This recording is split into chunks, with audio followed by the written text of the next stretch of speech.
Hello, folks. Welcome back to the Redeemed Marriage Podcast. Rusty and Heather Bryant back with you for another episode and another week where we're going to talk about marriage, and we're super excited about this week's episode. But before we get there, we want to remind you guys, especially those that are in Florida. Actually, even if you're not in Florida, it's a great visitation, a great place to visit. Florida's a really big state. It is a big state. And like sometimes I'm like, if you're in Florida, you should come to our... Just hop on down. Yeah. But we will be in Lake Placid, Florida on April the 26th. Yep, Saturday, April 26th. That is 2025, so I don't know when you're listening to this. Yep. Maybe you have already missed the one-day event, but we're going to be coming... And we're super excited. We're going to be there from 9 to 4 at the community center in Lake Placid. And we're going to be there. We'll have a 2-hour break for lunch, so you can go and have a little lunch date with your spouse. But we'd love to see all of you there. It's a completely free event. And you don't have to register or anything. Nope, just show up. Just show up. And the great thing is that's what we're doing. We're just showing up. Yeah, we are. The people down there are just taking care of everything. They just said show up. Just that's what we're show going up. to do. So we're hopping on a plane the day before. Yeah, we are. And we're going to show up, and we're going to be hanging out with all of our Florida people on Saturday, April 26th. Today, really, this is going to be neat. We've never done this before like this. I'm so excited. And here's the other thing. I started thinking we never do interviews. We don't. And some of it I think is on purpose because I do know that people they come to our podcast to listen to us. But occasionally, there's just something that's too good to pass up. Right. And not only that, but I know that as we get more and more into the Redeemed Marriage and our ministry, we will start incorporating different things like this. But because I started... so much out there, so many stories that and you're just like...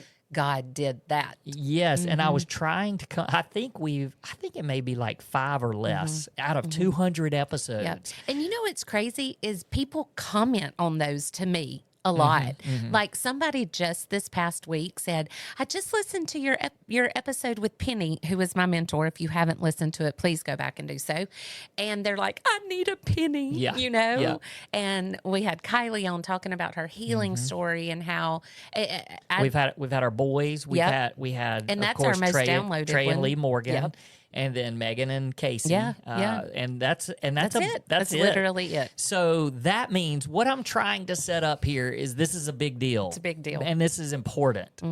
Or we wouldn't even be doing it. And so here's how this came about. We have a friend, and so we're about to do an interview. So if you're watching on YouTube, which our YouTube channel's been really growing lately, which is cool.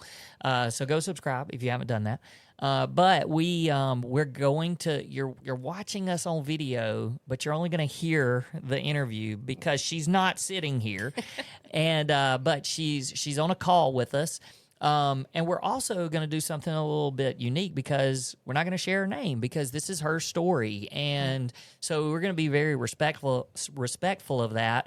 But Heather has been journeying with this friend, and you know the great thing is I don't really know the story because this has been Heather's journey, and Heather called me last week. I don't even know where it was, but after they had talked or met, and she said, we've got to do an interview.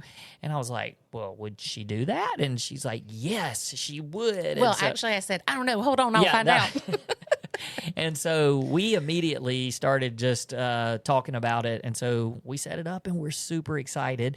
And here's what I think what we're setting up for today.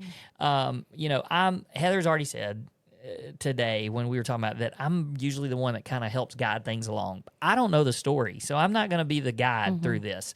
But what I have heard Heather say is that there's lots of stories out there. We are pushing hope on people. We are pointing people to Jesus, and we're saying there is hope for you and for your marriage. And sometimes there's a situation where there's a massive roadblock because it's just one spouse that's doing a lot of the heavy lifting and the hard work. But what we have seen is that God is still in that story, and God is still changing hearts. And it may be that your heart is the one that is changing while you're waiting while it's in the meantime. That's right. And we say that a lot, in the meantime. Mm-hmm. So what do you do in the meantime? And how do you, and just how do you not just survive, but how do you thrive? And how do you allow God to change you? And so I think that's kind of the message that I have been hearing when you've shared with me what's going on. And so, hey, enough of the intro. That's right. Welcome to our friend. Can you hear us, and are you on? Yes, I can hear you. I am here. What a setup that was. Thank you. Well, we are super excited to have you here. And, this is one of those also where I'm just kind of like, I don't even care how long this goes. That's right. We're just going to talk and we're going to have a great time. So that's right. I am Heather, take it away. So glad that you are here, my friend. When I told Rusty that I wanted to interview on a podcast, he was like, let's do it. And I appreciate your willingness. I appreciate your heart. Just to kind of get us started here, I would love for you to tell our listeners how you happened upon reaching out to me and why, why it was just a one-on-one session. Because, Rusty and I say all the time, we do marriage coaching, we do it for couples, but you were like, I'm not there. Like, this needs to be just me. So kind of tell our listeners how you came about, why you reached out to me, and where you were in your life when you reached out. Absolutely. Absolutely. So to back up a little bit, sure. We went through a marriage crisis, obviously. I think that's going to be an underlying current of anyone who comes to work with you guys. But I personally was the betrayer in my marriage, and it was about 2 years ago. But it only came to light about 9 months ago. And really the space in between where I was just keeping this big secret, but keeping my head down, God was chasing me down, but I wasn't listening. And really the day of the revelation, the day that everything came to light, I broke in a wonderful way now, I would say, but at the time, I've never really experienced a grief or a brokenness or a sorrow like that.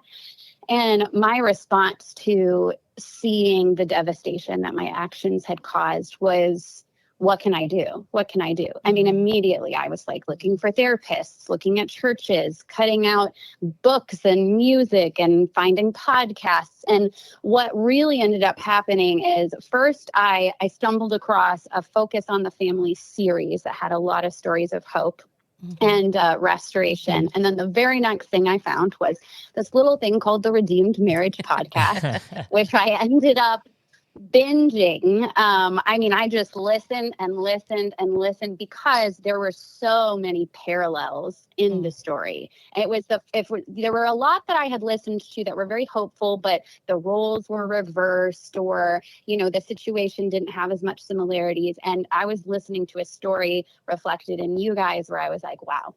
Like I hear myself, I see myself, but I was also seeing where you were now. And it gave me a tremendous amount of hope when hope didn't exist anywhere else in my life at that point. Wow. And God used you guys and all of these other podcasts and even just my brokenness to quote you, Heather, to show me who I was without him. Yeah. I mean, I have never resonated more with a sentence because I was raised in the church. I became a Christian when I was a little girl. I accepted Christ, but in my late teen years, I walked away from that, and I did not live any kind of life glorifying to God. In the meantime, I was not in church. I was not practicing. I didn't say exactly that I wasn't a Christian, but you couldn't look at my life and tell that I was.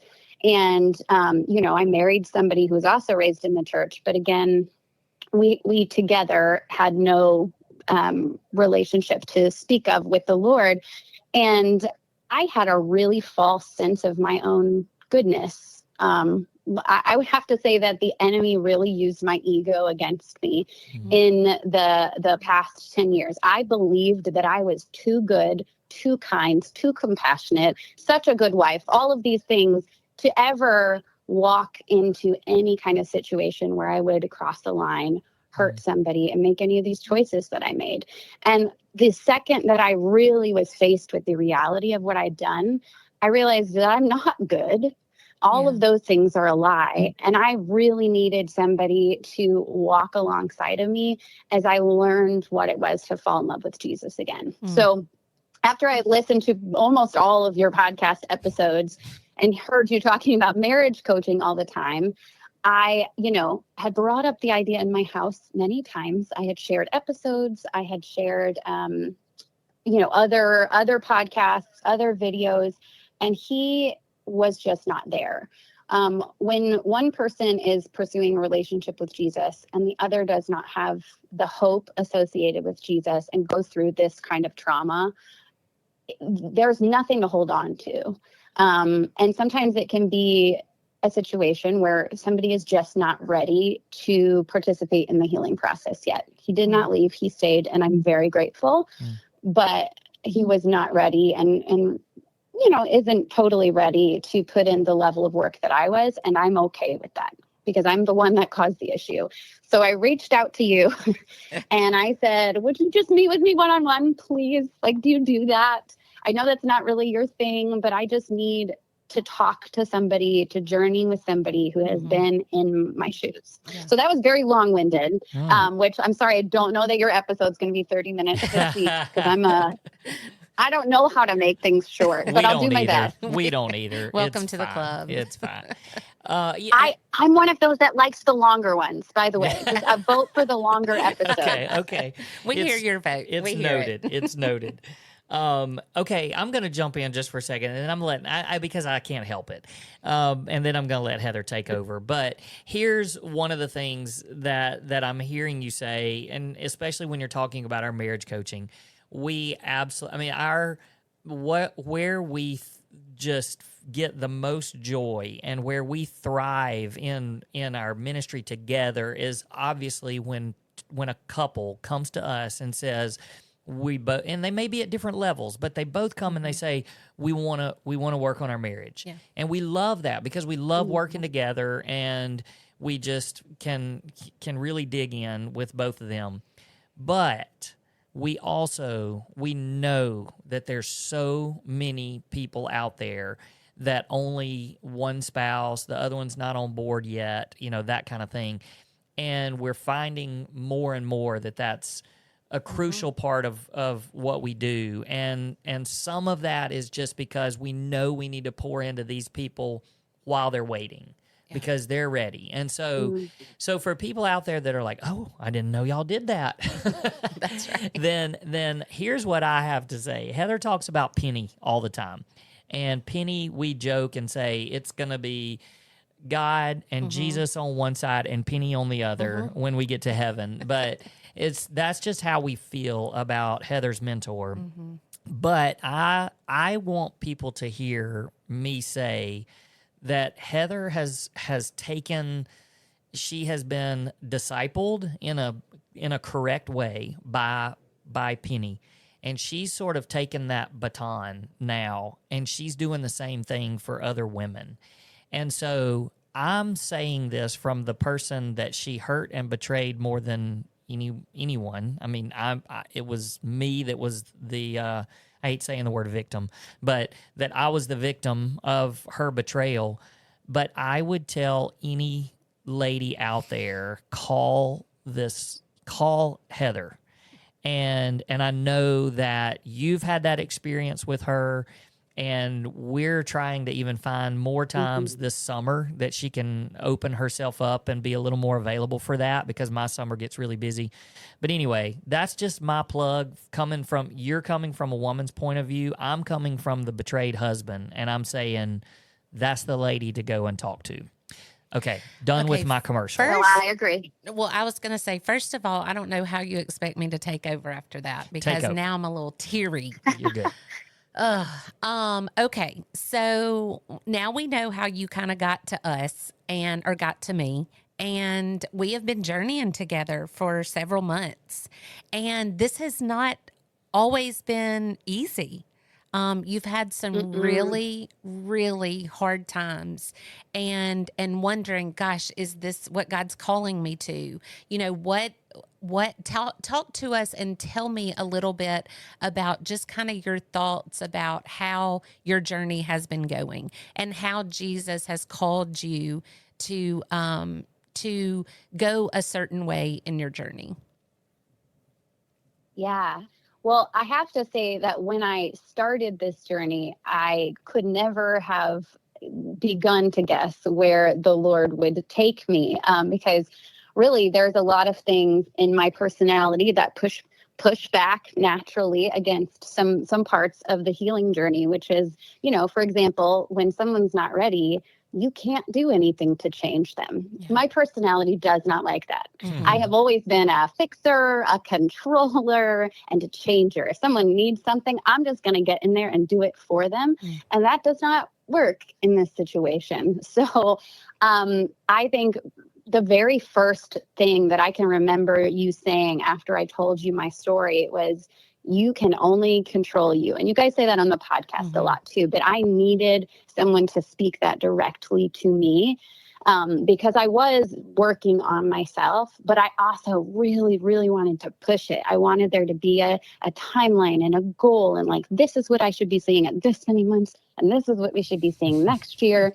And that's just not how healing goes. And it was so good for me to be forced to focus only on myself. And Heather, you recommended this incredible book, How to Save Your Marriage Alone. Yeah. And that was kind of the first in a really many books after that really helped me take a step back and completely focus on myself, take all of the pressure off of the situation, any demands for like, we need to be going to counseling together, or, we need to be having these specific conversations. It took all of that off the table. And instead, every single thing was, how can I grow closer to Jesus? How can I be the wife that I am called to be? How can I be, I read the book Love and Respect recently, so that's fresh in my mind. How can I be a little bit more respectful in my tone and the way I approach things? Because I always thought I was a very respectful person, but it turns out that a lot of the way that I speak doesn't come off so respectfully. And in the modern age, women can really push back on, me included, on words like respect and submission. They're very hot button words. But really, it was learning that the way that his mind works and the way that my mind works, there was a clash there in our communication. And by me just stepping back and completely focusing on myself, I have learned a totally new form of communication that in recent months has actually seemed to start to move the needle without me having to do any forcing or pushing or changing. Yeah. So that's been really, really transformative. And I've just plugged in at church, plugged in with you, and completely overhauled every single thing I'm putting into my eyes, ears, everything else. Yeah. So tell us a little bit more about that, where I know that what you want is for your entire family to be in church and worshiping together, and both of you chasing after the Lord with everything that y'all have. But that's, in reality, that's not what's happening right now. So talk to me a little bit about how you had to just come to grips with, right now, I'm the only one fighting for this, and I'm going to do it well, and I'm going to do it to the glory of God. Yeah, well, at first, church was even a little bit of an issue, kind of the way that you talked about with the gym. After a betrayal, there's all kinds of places that feel like scary places where there's strangers out there. You don't know who people are going to meet. So originally there was pushback about me even going to church. Yeah. And so I completely respected that. And I just did church online every single week. And I kept praying about it and, praying like, at some point, Lord softened his heart, so he's okay with me being around a community of people. When he was finally, that prayer was answered and he became okay with it, then I started going to church.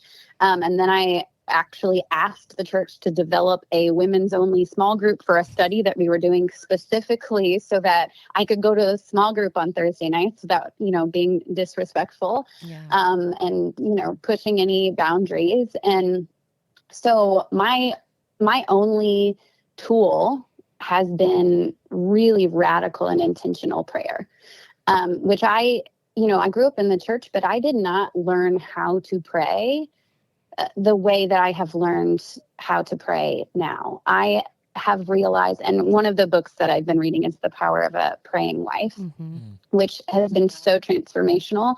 But I've just learned that when I am taking things to the Lord every single morning in a very detailed way, I have seen him overflow into my life. Yeah. My daughter started going to church with me by choice. She is a teenager. She's never been in the church. I've never had her go to church. And so she went, and then she started bringing a friend, and that friend started bringing her sister. And so, the prayers you can see them working in real time, even though this is the hardest season of my life, the most broken, the most sorrowful.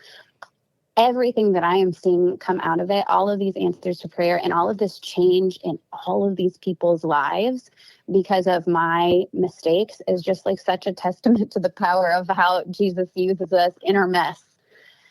And I'm very grateful for that.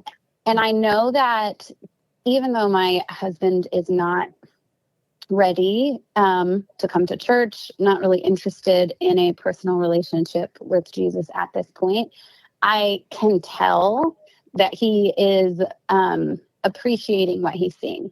He makes comments where it's clear that there's differences in the way that I'm moving through the world that he sees. And for me right now, that's enough because I believe that Jesus has a plan for his life, and I'm just going to keep praying for it. And, I know that you pray for us as well. And I know that there's so much power in multiple people praying.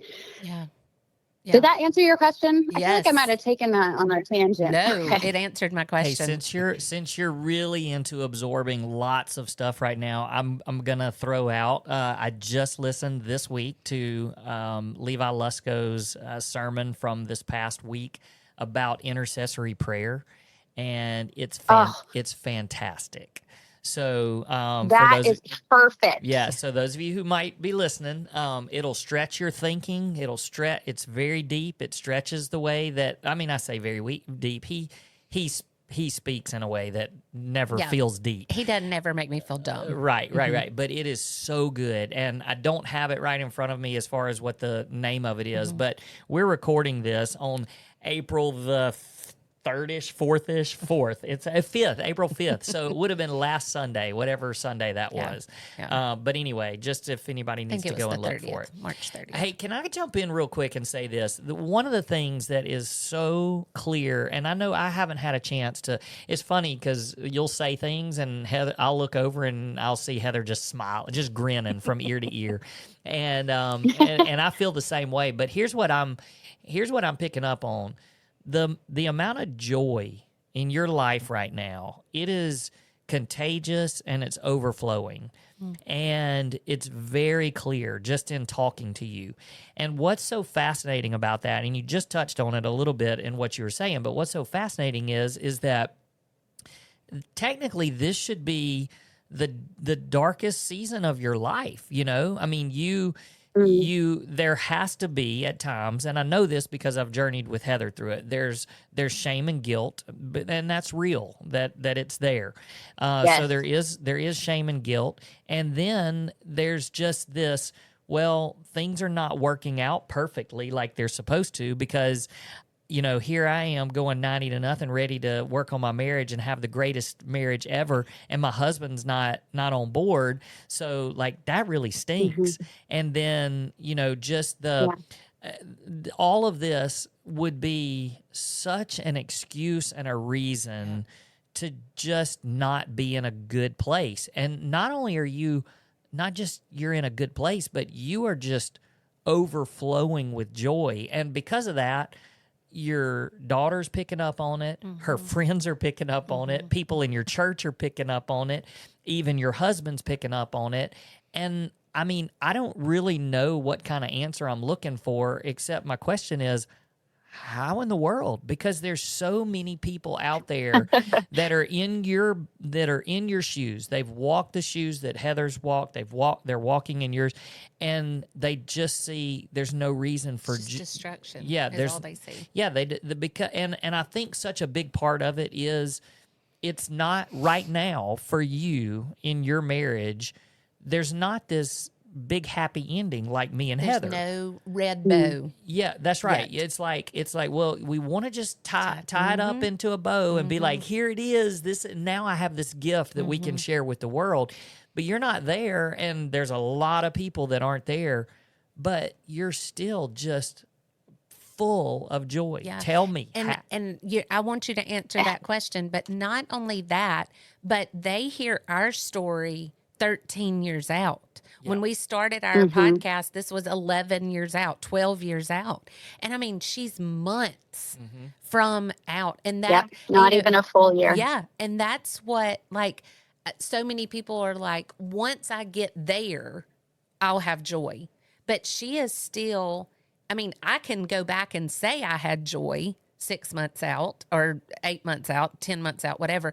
But you're hearing from my friend who is literally less than a year with all of these things going on, and tell us how you have this joy. Yeah, because some of it, I just think, I'm thinking about how we were journeying together. Right. So that did, but like, this is, I don't know, this is a huge, powerful testimony. That's right. So I'm going to let you just talk for a second. Well, first of all, let me say that this is not me. I cannot take credit for any of this because, at the beginning I had hope, but I sure had not found that joy yet. It was very, very heavy. I mean, just the physical response of my body of just high heart rate, not sleeping at night, not being able to eat. Like, I had a very physical response to the brokenness. And Heather has seen me sometimes just absolutely defeated.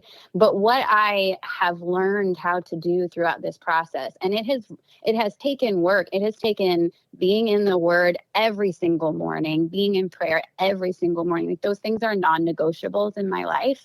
And I have learned how to take thoughts captive and replace them with truth, because realistically, if I look at the things that have happened in my life, the way that prayers have been answered, and I focus on those things, I cannot help but have joy. If I let the enemy in, even just for a second, he will try to snatch that away so fast. I was telling somebody my story yesterday, actually. I don't do that a lot, but it came up naturally, and it felt like the right time. So I was talking with this friend, and I told her, I said, it is unbelievable to me the amount of peace that I have been able to feel in the most unpeaceful of circumstances. And it is only because when I have those moments where the devastation wants to take over me, I immediately turn those things over to the Lord.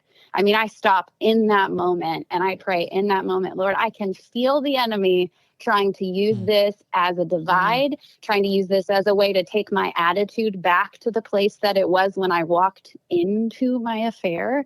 I take this, Lord, like, take this sorrow, take this despair. And I really, because I've gotten really into very detailed prayer, I will say things like,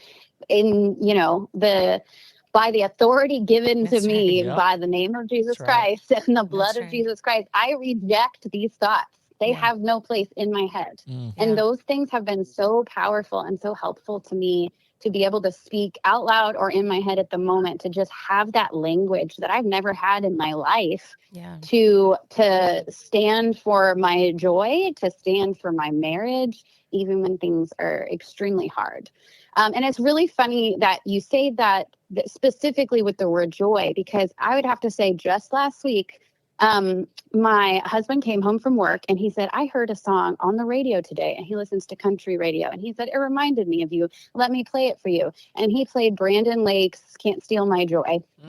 And that meant so much to me. I cried a lot. And it also shocked me because I would not expect that to have been on secular radio. Yeah. So Yeah, I don't know how he heard that. Because I thought that was only on the Christian radio station that I listen to, that I know he doesn't listen to. Yeah. But clearly, even in the eyes of somebody who is not currently walking with Jesus and does not have that hope and does not have that joy, it is still evident and visible, and nothing makes me happier. Like, that is what I want to be. That is so good. That is so good. And I cannot help but think about the tool, not the tool, the image that we talk about often about building the wall. Your husband has built a huge wall up around his heart. Massive. And Yes. about, you're not going to hurt me again. And the fact, like, we've talked through lots of different responses that you've tried and at the very beginning, and none of them worked. But instead, this is the classic, you are building your own garden. You are becoming who God wants you to be. You are doing your part. And then he is the one that starts taking bricks down one by one of this wall. And just by him coming in and saying, hey, this song reminded me of you, and him saying that he sees things in you, like, he is taking maybe just one or two bricks, my friend, maybe just one or two bricks, but he's starting to take down that wall. And I love that he can see that in you, that you are being such that picture of because right now you're literally the Jesus that he sees, because he's not entertaining the church. He's not, none of that. He's not listening to music, Christian music. He's not going to church with you. He's not doing any of that. And so you're the picture. You are being the hands and feet of Jesus to him. And I just think and that was my prayer. I think I told you that specifically. I said, my prayer right now is just, I would be the hands and feet of Jesus in my house. That's right. That's right. And you are. So what we kind of said a while ago is that we wish that we could just say, oh, and then here's the rest of the story, and we tie it up with a big red bow, and he's coming with you to church and all that. But that's not the story right now. And so what I want you to tell our listeners is how you have seen, specifically how you have seen, because this is the part where when you told me your couple of stories, I came home and I was like, we have to have her. Because even in you praying for, God, please don't let this blow up. Please don't let this be a thing. God is showing you, hey, I'm still in control, and I'm still after your husband's heart. Talk to us a little bit about that. Well, I think the one story that I remember specifically that I told you was a great illustration of how God does not always answer prayers the way that we want him to, which this whole journey has been a lesson of that. Because, of course, I want to pray for something very specific, and I want him to just do it the way that I see it in my head. And I think that the way that I've seen prayers be answered in kind of a roundabout way, or a way that I never expected, has been quite humbling, but also helpful as we continue to move forward. So I'll start with this story, and then if there was another one, you remind me, because my memory is just awful. But there was actually a situation a few weeks ago where we somehow flushed a tube of moisturizer down our toilet and it got stuck.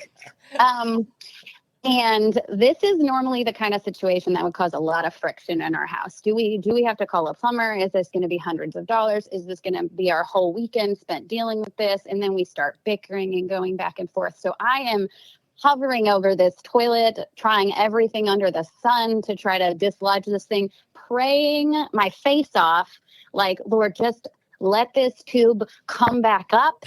Let it be a clear answer to prayer where I can show him. I can say, look at this. I've been standing here praying for this, and look what God did. He just brought this moisturizer back up. And it does not happen. It does not happen. So we take a trip to Lowe's. After much research, I figured out that I could get this toilet out and come in from the underside and probably find it still stuck under there. And so we got all of the supplies that we needed, And we, actually had a really nice time at the store together. We were kind of laughing and having fun, and we weren't grumpy, and we didn't, it wasn't the normal thing that would have happened in this kind of situation. And then we got home, and the bathroom in our room is tiny. There's not room for 2 people. And I had done all the research. So he helped me lay that thing on its side once we got it disconnected. But I, on my own, got in there, figured out where it was, dislodged it, remounted it on a new wax seal. For anyone who's never replaced a toilet, that's a thing you have to have. And then I sealed the edge back down to the floor. And when I was done, I came out of the bathroom and I looked at him with the biggest smile on my face, and he looked at me with the biggest smile on his face, and he was like, that was very impressive. And clearly he found the fact that I just did all that by myself really attractive. And I felt amazing. Yeah. I felt so amazing that I had just accomplished that. And I realized, like, wow, I can do anything. And I stood there for a few minutes kind of in shock, because I was like, God, if you had answered that prayer the way that I wanted you to answer that prayer, we would not be here right now. We would not have had this really nice moment. That we have not had a moment like that in a while, where I've seen him look at me with kind of admiration in his eyes. And I really enjoyed that. And also just the pride of accomplishment that I have right now, knowing that I can do this, is so much better than if that thing had just come right back up the toilet. And it kind of led to something else, which is, as he went off to night shift the rest of the week, I was able to spend the next week fixing a washing machine in the basement that he had given me years ago that was broken and sitting down there. And we had replaced it with a nasty, tiny, old washing machine that we both hated. And I spent every night for an entire week trying different fixes, and they were not easy fixes. And on the last night, I was able to get that washing machine working, and I was able to take him downstairs and be like, look at that. Look, I fixed our washing machine, the one that you got me, the one that we like, the one that's bigger, nicer, all the things. And it was just another thing that happened that was really positive for us, really impressive to him, that never would have happened if my original prayer had been answered the way that I thought it should. And these are just little things. There's much bigger things in our marriage that I feel like have been answered. But these to me really illustrate it. Yeah.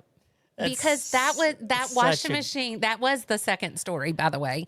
But that was the washing machine that he gave you. The other one was crappy and y'all didn't want it. But he gave you that washing machine, and you fixed it, and it was almost like a symbol of this was broken, but I'm working my tail off, and I fixed this thing. And he admired it. It made him fall, even if it's just a little bit. He fell more in love with you during that. And if that freaking moisturizer had popped out, none of that would have happened. If God had answered your prayer the way you wanted it answered, that wouldn't have happened. Those are such great stories. And I have heard that plumbers make a lot of money. Maybe you should just get a new job. I'm sitting here going, gosh, I wish you lived close to us, because I have some things you could quite fix. a few things that need fixing around here. You can learn anything on YouTube, it turns out. I'm just saying. It's true. Those are such good stories. And like you talking about how God doesn't always answer our prayers the way that we want. And I even on a big, I believe that those little details are that important to God. I really do. And even on the bigger scales too, and this may have even been in the Levi Lusko sermon, but the comment was made, when we get to heaven one day and it's all revealed and we see the plan, that there will not be one single circumstance where we go, yeah, I wouldn't have done it that way. We're just going to be like, I get it now. Yep. You were right all along. All of those unanswered prayers, they were right. All of those answered prayers, they were right. The things that you did, it was perfect. And I would not have done it differently. But we don't know that here. And so we just have to trust. We just have to trust. And that's what you're doing. But it's so great when you can then see those little signs And it's like, I've read the book God Winks, and those little God winks that are just like, hey, I'm showing you that I'm here and that I'm faithful. Just stay with me. Just stay with me. Love it. Yep. Heather's crying. Sorry. Turn on YouTube if you're not on YouTube, everybody. Watch Heather cry. It's great. It's great. Oh, my friend. I just listening to Rusty talking about that. There's so many times still 13 years later that I'm just like, why? Like, why did I have to walk that road? Why did I choose the choices and make the decisions that I made to hurt my husband, to hurt my family, to hurt my reputation, all of those things? And then it's like God says, if just this, like if just this relationship that we're talking about right now, if my story helped you, and my story is helping you fall in love with Jesus and leading your family in that direction, I would do it for a stranger 6 months ago. You were a stranger to me.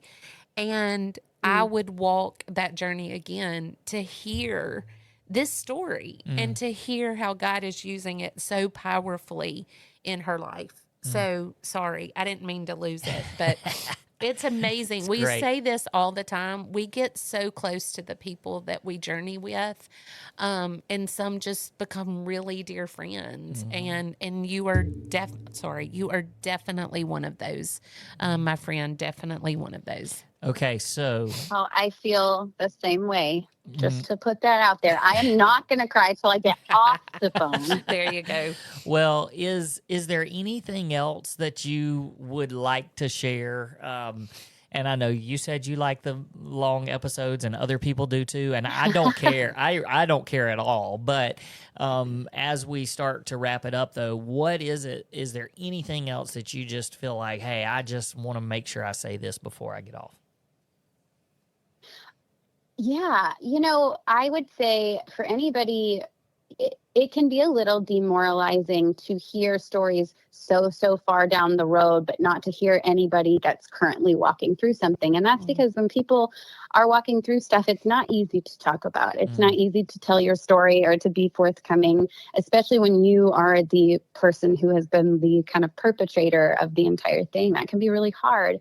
But I just want to encourage anybody who is going through this right now, write down those answers to prayer where you see them, because that's been a huge one for me. I've never been a faithful journaler. I've tried. I wanted to be. I wanted that to be my personality. But until this situation, I was not good at that. And I would have to say now I have a pretty diligent habit of writing down, especially the prayers and when I see them answered, because to be able to flip back and look at those things is such a powerful way to battle the enemy when those dark thoughts come, because they will keep coming. And if you can pull from that list of those answers to prayer, that is your, whatever is right, whatever is true, whatever is noble, whatever is good and praiseworthy, that's what that list is for you. And that will be so helpful when it comes to taking thoughts captive. At least it has been for me.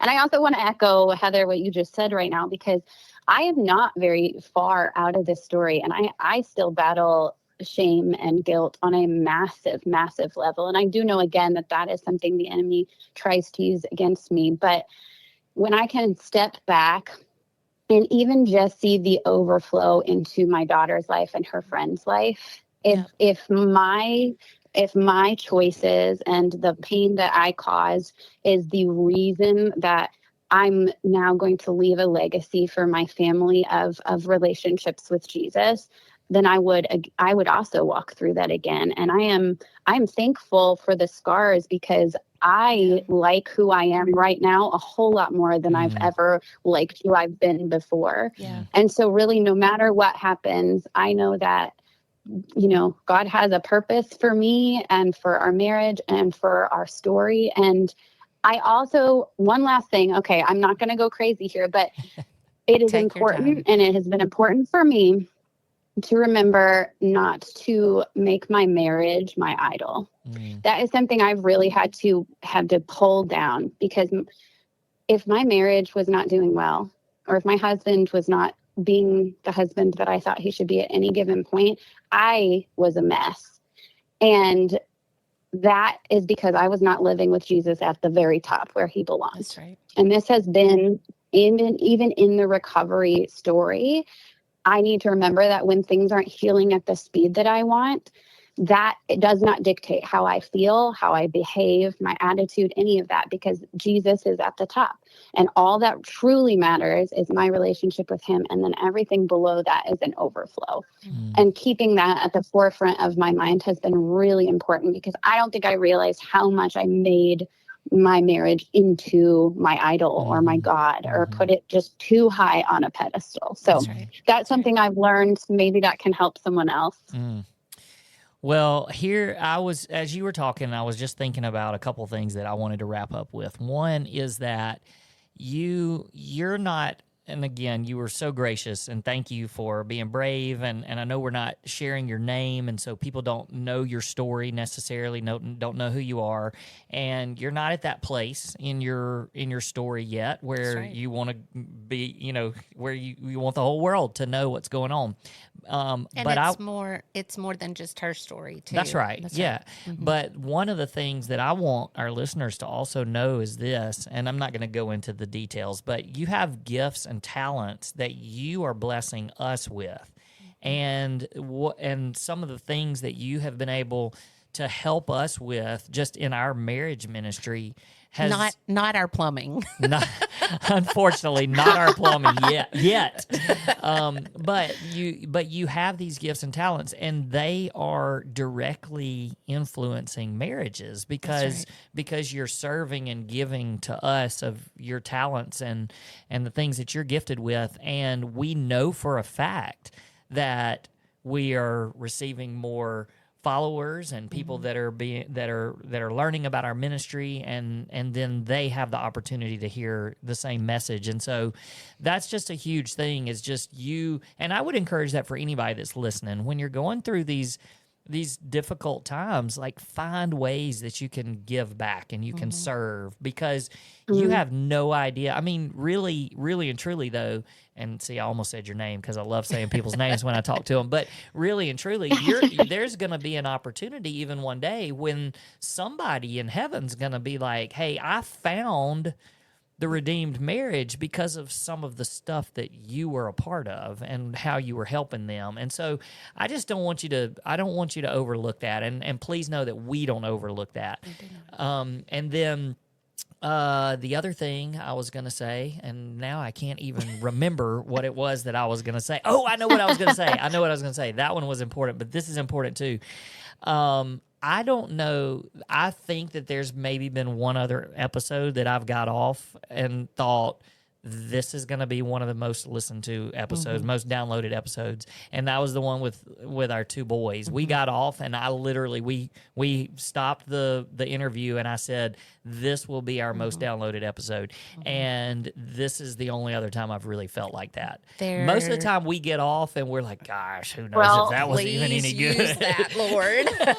We're like, do your magic, work your stuff, God, because we don't know what we just said. But I'm like, I can't wait for people. Like, I wasn't sure if this was going to come out this week or because we've got to record 2 episodes this week because we're traveling. But I mean, I can't wait. Like, who knows? I may even stick it out there early. But don't do that. I won't. But I'm so excited to get it out there. So right. I can't thank you enough. I'm going to let Heather close us out, but I'm just so grateful. Yeah.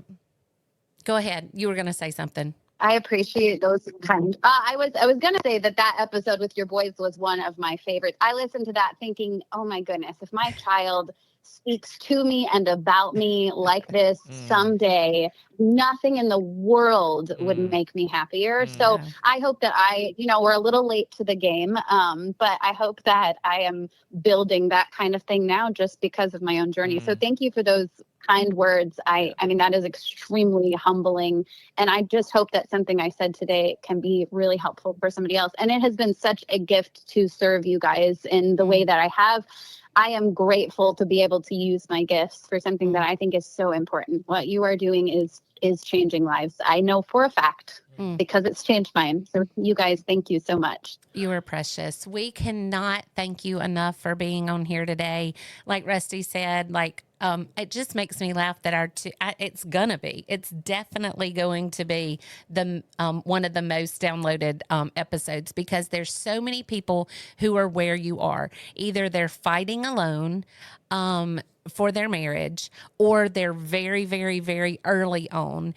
And what I love most about today is that you are another example of the story that I talk about all the time in Luke 7, where Jesus says, those who have been forgiven much love much. And you have been forgiven much. And you are taking that, and you're loving your family, you're loving your husband, you're loving other people, you're loving Jesus most importantly, and you're loving him much. And I'm exceedingly proud of you, my friend. Thank you so much. Those were beautifully put. All right. Well, we are going to sign off. And so, hey, if you want to even join us, you can say what we always say to sign off too. But here we go. We'll see you next time. Peace.